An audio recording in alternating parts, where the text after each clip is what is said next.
I want to share a story with you about a nightmare session I did, and then a dream come true session I did later that day. So, in the same day, I had one of the worst sessions of my entire life, and then later that day, one of the best sessions of my entire life. So, let's start with session one, The Nightmare. It was at Ocean Way Studios, and it was for a very special Christmas too. Here in LA, we would do these records, very special Christmas 1, 2, 3, 4, 5, 6, 7.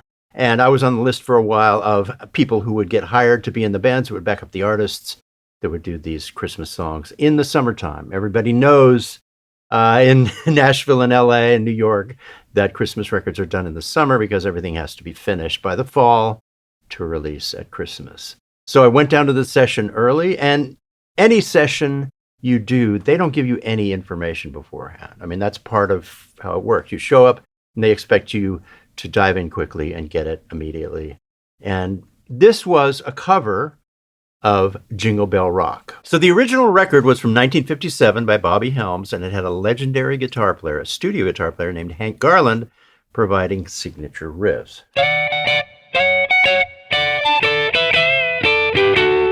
And those riffs were on the chart. One of the reasons I got there early, in addition to making sure my gear worked perfectly and that I had a parking space and all the, common sense things that we do, if there were riffs that needed to be learned, if there was something on the chart that I needed to read, I would just grab it and try and memorize it. And that would cover for the fact that I couldn't sight read. And that's exactly what I did. These figures were on the chart. And I knew full well, there were stabs too, and other figures on the turnarounds. I knew full well that these licks would be mandatory. If they're on the chart and this song is so recognized in these parts, these riffs are so iconic, I knew it was mandatory and that I'd have to play all of them. So I was ready. Everybody showed up. A great band, Lee Sklar on bass. I think it was John Robinson on drums. We had Jim Cox on keyboards. We had J.D. Maness on pedal steel and Lenny Castro on percussion. Randy Waldman, I think, was there playing piano. So big full band, meant to get it in one take.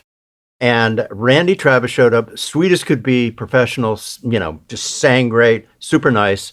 But the problem for me was the producer. It was Richard Perry. Now, I'll talk about him in a second. So I was ready. We were ready to go. So we did the song in the original key of D.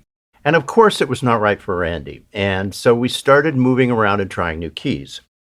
Okay, so I think we tried it in G. We tried it in G sharp. We tried it in A. We tried it in B flat. And then we eventually settled on A. Now, the musicians in the room, these guys, they're brilliant. They can transpose up here perfectly every time. There was not a single mistake on any take as we changed keys. I did pretty good also, but after trying so many different keys, I need to mark up my chart. And so if it has all of these extra chords in addition to the original ones, and I'm hurrying and I'm not getting all of them, I can get into trouble. And I actually did get into trouble, and I started to make some mistakes. Now, this exact scenario is why Nashville uses number charts, and it's a much better system for finding the key the singer wants to sing in the moment in real time. We didn't do that in LA. Everything was a beautiful chord chart. Number charts would have been so much better on this. If you see 1, 4, 2 minor, 5, 7 on a number chart, you can change keys and your mind can move those chords around much easier. Now, just before I tell you about the difficult position my mistakes put me in with the gentleman who was producing the session, a quick reminder, we're giving away a free ebook, 60-page ebook. If you want to learn more about the fretboard, the link is in the description. Now, the producer, Richard Perry, was one of the most famous and successful record producers of all time. You can look him up. He had his own record label, he had his own studio, and just tons of hit records. But he was known to be volatile, emotional, hard-nosed, and verbally harsh.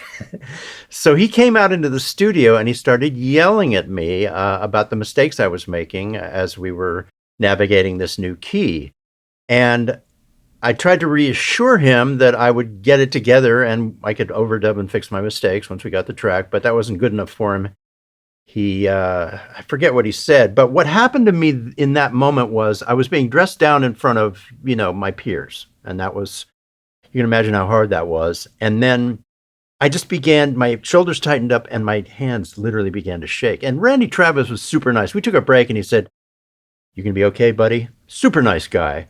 And I was okay. Now, in that moment, I had enough self-respect and frankly enough steady work to realize that I could have just put down my guitar and walked out of the room forever. But when I looked around the room and saw all the horrified faces of all the musicians, I realized I'd be letting them down if I did that, and I needed to step up and get through it. So we finished the track, I punched a couple of parts, and went on my way, being sure that they would find Dean Parks or Dan Huff or somebody to come in and replace my part. But lo and behold, when the record came out, my parts were there, and it sounds pretty darn good. I'll leave a link below so you can hear the actual song and decide for yourself, but it's very reassuring to me to know that no matter what might be going on inside us, fear, insecurity, doubt, shaky hands, tight shoulders, the music can still come out totally solid. So even though my self-esteem meters and parameters were way down, I had another session to do that day, and it was one I was very excited about. I had never worked with Trevor Horn, and I was a huge fan of his, and it was a Rod Stewart record, and I was super excited. I was very hopeful about it. So I spent some time in Hollywood because it would have taken too long to drive back to the Valley and then drive back, and I waited for my cartridge people to get the gear from Ocean Way over to Cherokee. And around dinner time, I showed up at Cherokee to start the Trevor Horn Rod Stewart session. So when I got to Cherokee Studios for the next session, the vibe was instantly great. Trevor Horn was a gentleman from word one. And it would just be me, Trevor, and his engineer, and I would be overdubbing, and Rod Stewart's vocal was already on the track. Now, when Trevor put the song up on the speakers, my mind was blown because it was a cover of one of my favorite songs by an obscure band called the Blue Nile and their song Downtown Lights. This was a keyboard band, this really dark, moody track. There were no guitar parts to copy, so I knew in that moment that I would be inventing everything myself, which is best case scenario. Now I moved as fast as I possibly could because I wanted to win over Trevor because this is the first time I'd worked with him, but that being said, he was not in a hurry. He just wanted to explore everything we could possibly explore. So I put up my tri-stereo chorus, and I think I even used this exact guitar, and we started coming up with ideas, and I just kept layering and layering, and most of it, if not all of it, ended up on the song. Okay, let's dive in and see some of the things we did.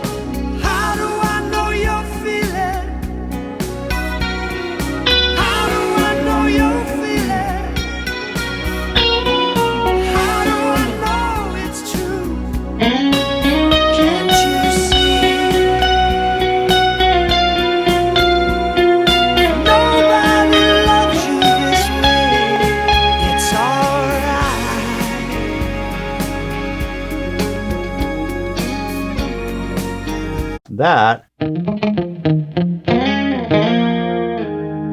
As I listened back to this, I realized why I was having so much fun.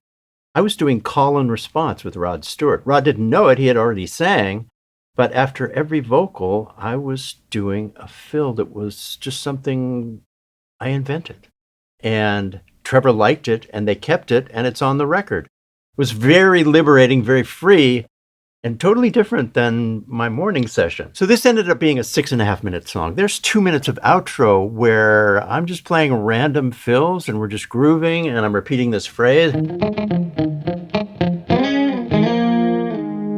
Doing some volume swells.